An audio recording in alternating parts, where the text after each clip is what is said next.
क्या आपने कभी सोचा है कि जब आप क्लच पैडल दबाते हैं तो कार के अंदरूनी हिस्सों में क्या हो रहा होता है, या फिर एक मैनुअल ट्रांसमिशन कार में गियर बदलने से पहले आपको क्लच पैडल क्यों दबाना पड़ता है? ये वीडियो आपको इन सवालों के तर्कसंगत जवाब देगा। वीडियो खत्म होने पर हम ये भी समझ पाएंगे कि किस प्रकार चढ़ाई पर गाड़ी स्टार्ट करते समय क्लच एक अहम भूमिका निभाता है। क्लच की जरूरत को समझने के लिए आइए पहले एक आंतरिक दहन इंजन वाली कार की संरचना को समझते हैं।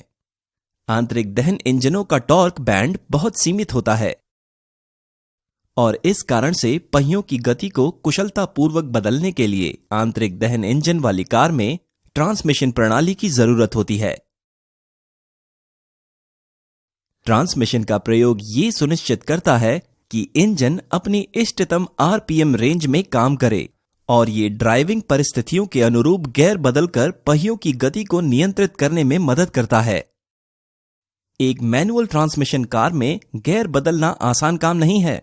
मैनुअल ट्रांसमिशन में बिना झटका लगे गियर बदलने के लिए हमें इंजन से ट्रांसमिशन को हो रही ऊर्जा की आपूर्ति को रोकना पड़ेगा। लेकिन बस केवल गियर बदलने के लिए इंजन बंद कर देना व्यावहारिक नहीं है। इसीलिए क्लच का प्रयोग किया जाता है। संक्षेप में कहें तो क्लच एक क्रिया विधि है जिसका प्रयोग इंजन को बंद किए बिना ट्रांसमिशन में ऊर्जा का प्रवाह रोकने के लिए किया जाता है। आइए जानें कि ये कैसे काम करता है। क्लच के मुख्य हिस्से में एक चक्री होती है जिस पर दोनों ओर उच्च घर्षण वाले पदार्थ का लेप होता है। यहां पर एक सरल चक्री दिखाई गई है।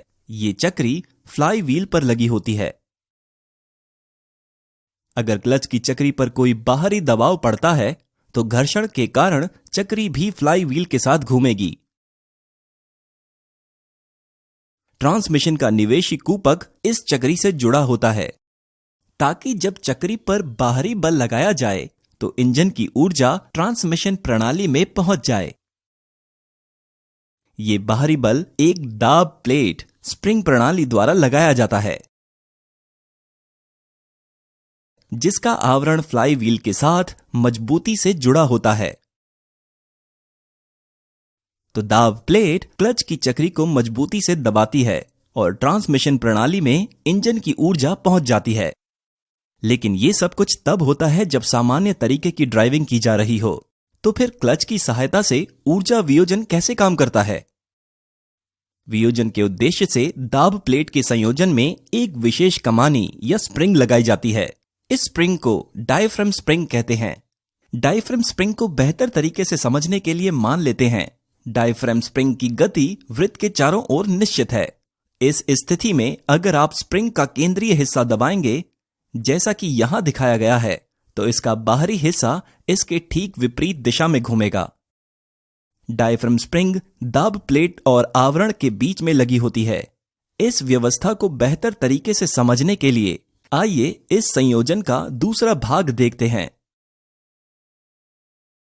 डायफ्राम स्प्रिंग का बाहरी हिस्सा दाब प्लेट से जुड़ा होता है।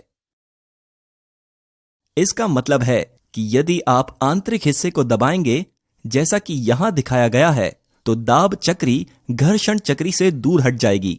इस प्रकार ट्रांसमिशन को ऊर्जा का प्रवाह रुक जाएगा। जब आप क्लच पैडल दबाते हैं तो बिल्कुल ऐसा ही होता है। एक द्रव चलित प्रणाली क्लच की गति को डायफ्राम स्प्रिंग के केंद्र तक भेजती है और जब डायफ्राम स्प्रिंग दबा हुआ होता है तो ऊर्जा का प्रवाह रुक जाता है। इस समय आप गियर बदल सकते हैं और गियर बदल जाने के बाद ऊर्जा का बहाव फिर से चालू हो जाता है। तो क्लच ऐसे काम करता है।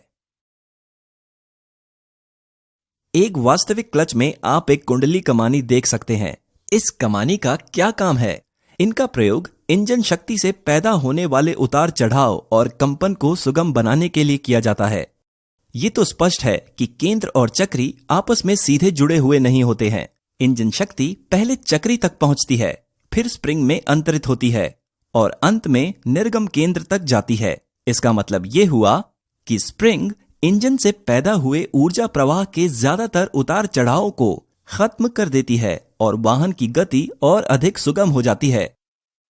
अब मैनुअल ट्रांसमिशन कार चलाने में अत्याधिक महत्वपूर्ण और कठिन कार्य का पता लगाते हैं। यानी चढ़ाई पर गाड़ी स्टार्ट करना। यहां तक कि एक बिना हैंड ब्रेक वाली कार में भी चढ़ाई पर गाड़ी स्टार्ट करते समय आप इस तकनीक का प्रयोग कर सकते हैं। इस तकनीक में चढ़ाई पर गाड़ी चालू करते समय पहले तो दोनों ब्रेक और क्लच पैडल दबाए जाते हैं जबकि इंजन चालू रहता है। अब क्लच पैडल को धीरे धीरे थोड़ा छोड़ते हैं जब तक कि आप क्लच काटने की आवाज महसूस नहीं करते। आप इसे अपने पैरों में महसूस कर सकते हैं। ऐसा लगेगा जैसे इंजन कांप रहा हो। इसके बाद अगर आप ब्रेक पैडल को छोड़ भी देते हैं तो भी गाड़ी आगे नहीं बढ़ेगी। आधा छोड़ा हुआ क्लच ब्रेक की तरह काम करेगा।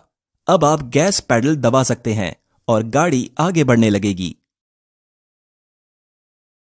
यहां बड़ा सवाल यह है कि आधा छोड़ा हुआ क्लच ब्रेक की तरह कैसे काम करने लगा। ये ब्रेक की घटना कुछ और नहीं, केवल बल संतुलन का खेल है। पूर्ण बल संतुलन की स्थिति में गाड़ी आगे नहीं बढ़ पाएगी और गुरुत्वाकर्षण पहियों में स्थैतिक घर्षण बल के बराबर होगा। एक अन्य बल संतुलन ने गाड़ी के पहियों को घूमने से रोका है। वो है इंजन का अग्रवर्ती बल और उतना ही स्थैतिक घर्षण बल। जब आप क्लच को थोड़ा छोड़ देते हैं तो ये क्लच बाइट के लिए संतुलित होता है और आप अनजाने में ही इन सारे बलों को संतुलित कर रहे होते हैं। जब ये सारे बल पूर्णतः संतुलित होंगे तो पहिए, ट्रांसमिशन प्रणाली और क्लच की चक्री आदि घूम नहीं पाएंगे। इसी वजह से क्लच बाइट ब्रेक की तरह काम करती है। लेकिन याद रहे, घिस रही सतहों के बीच घर्षण बल इंजन को आगे बढ़ाने वाला बल पैदा करता है। इसके परिणाम स्वरूप क्लच चक्री पर चढ़े घर्षण उत्पन्न करने वाले पदार्थ में टूट फूट होगी। हम आशा करते हैं कि ये वीडियो एक बेहतर इंजीनियर और एक बेहतर ड्राइवर बनने में आपकी मदद करेगा। हमारी शैक्षणिक गतिविधियों को patreon.com पर सपोर्ट करें और सब्सक्राइब करना न भूलें। धन्यवाद।